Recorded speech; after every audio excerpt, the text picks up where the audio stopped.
તરફ ગુજરાત યુનિવર્સિટીની અંદર ફીને લઈ અને એબીવીપીએ વિરોધ નોંધાવ્યો।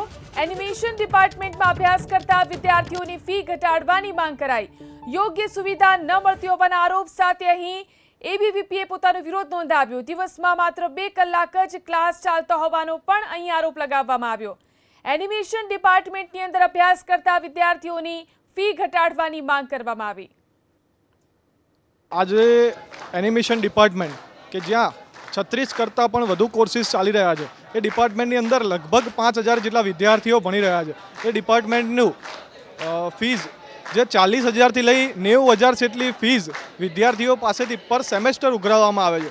તો એ વિષયની અંદર જ્યારે વિદ્યાર્થીઓએ એડમિશન લીધું ત્યારે તેમને વિવિધ સુવિધાઓ અંગે જાણ કરવામાં આવી હતી, જેમ કે એસી છે, પ્લેસમેન્ટ છે, ઇન્ફ્રાસ્ટ્રક્ચર છે, ડિઝાઇનિંગ ઇન્સ્ટ્રુમેન્ટ છે, પ્રેક્ટિસ લેબ છે, કમ્પ્યુટર લેબોરેટરીઝ છે।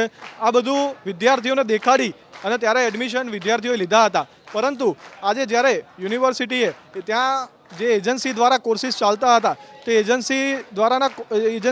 એજન્સીને દૂર કરી અને યુનિવર્સિટીએ પોતે એચપીવી ધોરણે કોર્સ ચલાવવાનું જ્યારે ચાલુ કર્યું છે, ત્યારે વિદ્યાર્થીઓને ઘણી બધી મુશ્કેલીઓ પડી રહી છે।